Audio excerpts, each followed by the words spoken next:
अष्टाङ्गहृदयं सूत्रस्थानं सप्तमोऽध्यायः अन्नरक्षाध्यायः। अथातो अन्नरक्षाध्यायं व्याख्यास्यामः इति हस्माहुरात्रेयादयो महर्षयः। राजा राजगृहासन्ने प्राणाचार्यन् निवेशयेत् सर्वदा स भवत्येवं सर्वत्र प्रतिजागृविः। अन्नपानं विषाद्रक्षेद् विशेषेण महीपतेः योगक्षेमौ तदा यत्तौ धर्माद्या यन्निबन्धनाः। ओदनो विषवान् सान्द्रो यात्यविस्राव्यतामिव चिरेण पच्यते पक्वो भवेत् पर्युषितोपमः। मयूरकण्ठतुल्योष्मा मोहमूर्च्छा प्रसेककृत् हीयते वर्णगन्धाद्यैः क्लिद्यते चन्द्रिकाचितः। व्यञ्जनान्याशुषुष्यन्ति ध्यामक्वाथानि तत्र च हीनातिरिक्ता विकृता छाया दृश्येत नैव वा।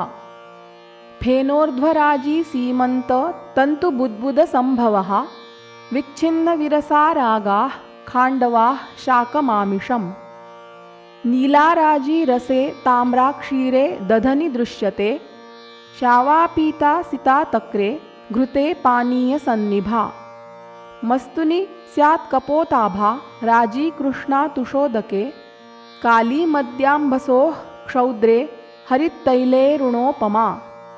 पाकः फलानामामानां पक्वानां परिकोथनं द्रव्याणाम् आर्द्रशुष्काणां स्यातां म्लानि विवर्णते। मृदूनां कठिनानां च भवेत् स्पर्शविपर्ययः माल्यस्य स्फुटिताग्रत्वं म्लानिर्गन्धान्तरोद्भवः। ध्याममण्डलता वस्त्रे शदनं तन्तुपक्ष्मणां धातुमौक्तिककाष्ठाश्मरत्नादिषु मलाक्तता। स्नेहस्पर्शप्रभाहानिः सप्रभत्वन्तु मृण्मये विशदः श्यावशुष्कास्यो विलक्षो वीक्षते दिशः।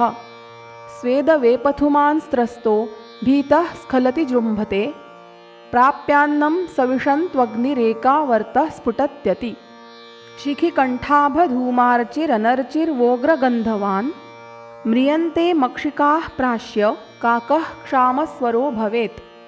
उत्क्रोशन्ति च दृष्ट्वैतच्छुकदात्यूह सारिकाः हंसः प्रस्खलति ग्लानिर्जीवैर्जीवस्य जायते। चकोरस्याक्षिवैराग्यं क्रौञ्चस्य स्यान्मदोदयः कपोतपरभृद्दक्ष चक्रवाका जहत्यसून्। उद्वेगं याति मार्जारः शकृन्मुञ्चति वानरः हृष्यन्मयूरस्तद्दृष्ट्या मन्दतेजो भवेद्विषम्।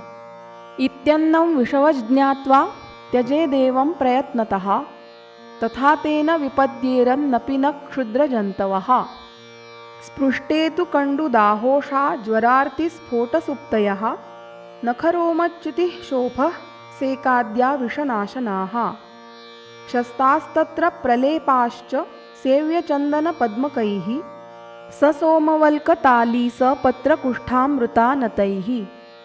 लालाजिह्वोष्ठयोर्जाड्यमूषाचिमिचिमायनं दन्तहर्षो रसाज्ञत्वं हनुस्तम्भश्च वक्त्रगे।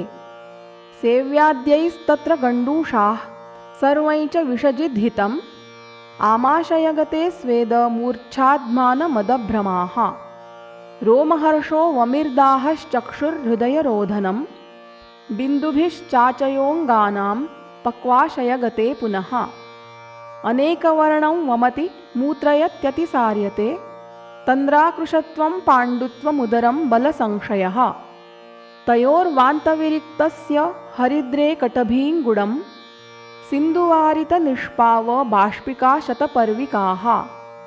तण्डुलीयकमूलानि कुक्कुटाण्डमवल्गुजं नावनाञ्जनपानेषु योजयेद्विषशान्तये। विषभुक्ताय दद्याच्च शुद्धायोर्ध्वमधस्तथा सूक्ष्मं ताम्ररजः काले सक्षौद्रं हृद्विशोधनम्। शुद्धे हृदि ततः शाणं हेमचूर्णस्य दापयेत् न सज्जते हेमपाङ्गे पद्मपत्रेऽम्बुवद्विषम्। जायते विपुलै चायुर्गरेऽप्येष विधिः स्मृतः विरुद्धमपि चाहारं विद्याद्विषगरोपमम्।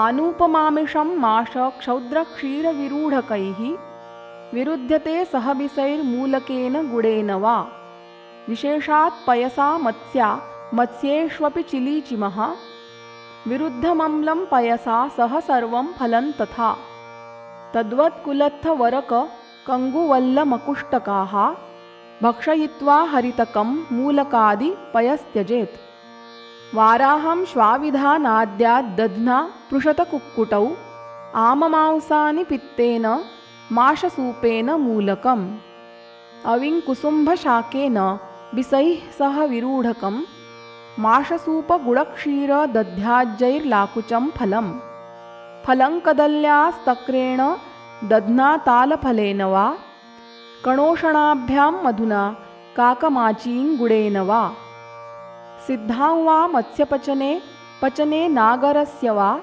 सिद्धामन्यत्र वा पात्रे कामात्तामुषितान् निशाम् मत्स्यनिस्तलनस्नेहे साधिताः पिप्पलीस्त्यजेत् कांस्ये दशाहमुषितं सर्पिरुष्णं त्वरुष्करे भासो विरुध्यते शूल्यः कम्पिल्लस्तक्रसाधितः ऐकध्यं पायससुरा कृशराः परिवर्जयेत् मधुसर्पिर्वसातैलपानीयानि द्विषस्त्रिशः एकत्र वा समांशानि विरुध्यन्ते परस्परम् भिन्नांशे अपि मध्वाज्ये दिव्यवार्यनुपानतः मधुपुष्करबीजै च मधुमैरेयशार्करम् मन्थानुपानः क्षैरेयो हारिद्रः कटुतैलवान् उपोदिकातिसाराय तिलकल्केन साधिता बलाका वारुणीयुक्ता कुल्माषैश्च विरुध्यते भृष्टा वराहवसया सैव सद्यो निहन्त्यसून्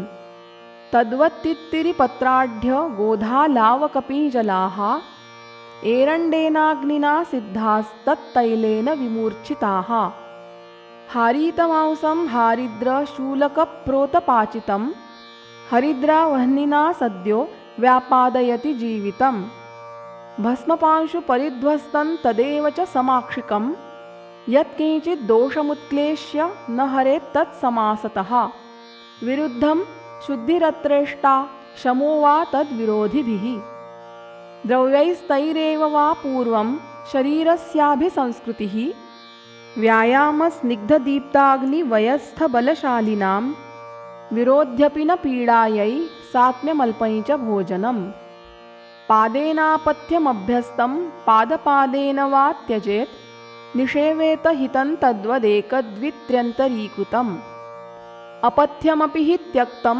शीलितं पथ्यमेव वा सात्म्यासात्म्यविकाराय जायते सहसान्यथा क्रमेणापचिता दोषाः क्रमेणोपचिता गुणाः सन्तो यान्त्यपुनर्भावमप्रकम्प्या भवन्ति च अत्यन्तसन्निधानानां दोषाणां दूषणात्मनाम् अहितैर्दूषणं भूयो न विद्वान् कर्तुमर्हति आहारशयनाब्रह्मचर्यैर्युक्त्या प्रयोजितैः शरीरं धार्यते नित्यमागारमिव धारणैः आहारो वर्णितस्तत्र तत्र तत्र च वक्ष्यते निद्रायत्तं सुखं दुःखं पुष्टिः कार्श्यं बलाबलं वृषता क्लीबता ज्ञानमज्ञानै जीवितं न च अकालेति प्रसंगाच्च न च निद्रा निषेविता सुखायुषी परा कुर्यात् कालरात्रिरिवापरा रात्रौ जागरणं रूक्षं स्निग्धं प्रस्वपनं दिवा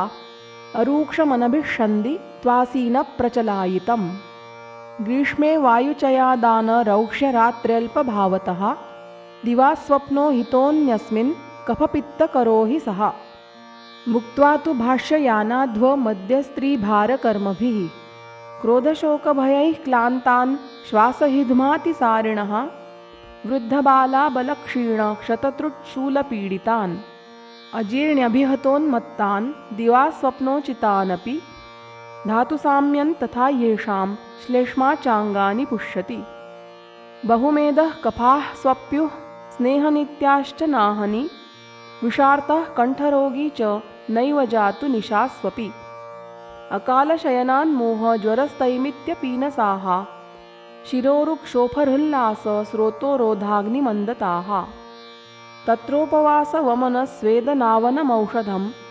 योजयेदतिनिद्रायान् तीक्ष्णं प्रच्छर्दनाञ्जनं नावनल्लङ्घनैचिन्ताव्यवायं शोकभीकृधः एभिरेव च निद्राया नाशः श्लेष्मातिसंशयात् निद्रानाशादङ्गमर्दशिरोगौरवजृम्भिकाः जाड्यग्लानिभ्रमापक्तितन्द्रारोगाश्च वातजाः यथा कालमतो निद्रां रात्रौ सेवेत सात्म्यतः असात्म्याज्जागरादर्धं प्रातः स्वप्यादभुक्तवान् शीलयेन्मन्दनिद्रस्तु क्षीरमद्यरसान् दधि अभ्यङ्गोद्वर्तनस्नानमूर्धकर्णाक्षितर्पणम् कान्ताबाहुलताश्लेषो निर्वृत्तिः कृतकृत्यता मनोनुकूला विषयाः कामन्निद्रा सुखप्रदाः ब्रह्मचर्यरतेर्ग्राम्यसुखनिःस्पृहचेतसः निद्रासन्तोषतृप्तस्य स्वं काले नातिवर्तते ग्राम्यधर्मे त्यजेन्नारी मनुत्तानां रजस्वलाम् अप्रियाचारान् दुष्टसङ्कीर्णमेहनाम् अतिस्थूलकृशां सूतां गर्भिणीमन्ययोषितं वर्णिनीमन्ययोनी च गुरुदेवनृपालयम् चैत्यश्मशानायतन चत्वाराम्बुचतुष्पथं पर्वाण्यनङ्गन् दिवसं शिरोहृदयताडनम् अत्याशितो धृतिः क्षुद्वान् दुःस्थिताङ्गः पिपासितः बालो वृद्धोऽन्यवेगार्तस्त्यजेद्रोगी च मैथुनम् सेवेत कामतः कामं तृप्तो वाजीकृतां हिमे त्रहाद्वसन्तशरदोः पक्षाद्वर्षानिदाघयोः भ्रमक्लमोरुदौर्बल्यबलधात्विन्द्रियक्षयाः अपर्वमरणै च स्यादन्यथा गच्छतः स्त्रियम् स्मृतिमेधायुरारोग्यपुष्टीन्द्रिययशोबलैः अधिका मन्दजरसो भवन्ति स्त्रीषु संयताः स्नानानुलेपनहिमानिलखण्डखाद्य शीताम्बुदुग्धरसयूषसुराप्रसन्नाः सेवेत चानुशयनौ विरतौ रतस्य तस्यैव माशु वपुषः पुनरेति धाम श्रुतचरितसमृद्धे कर्मदक्षे दयालौ विषजिनिरनुबन्धन् देहरक्षान्निवेश्य भवति विपुलतेजः स्वास्थ्यकीर्तिप्रभावः स्वकुशलफलभोगी भूमिपालश्चिरायुः इति श्रीवैद्यपतिसिंहगुप्तसूनु श्रीमद्वाग्भटविरचितायामष्टाङ्गहृदयसंहितायां सूत्रस्थानेऽन्नरक्षा नाम 7मोऽध्यायः।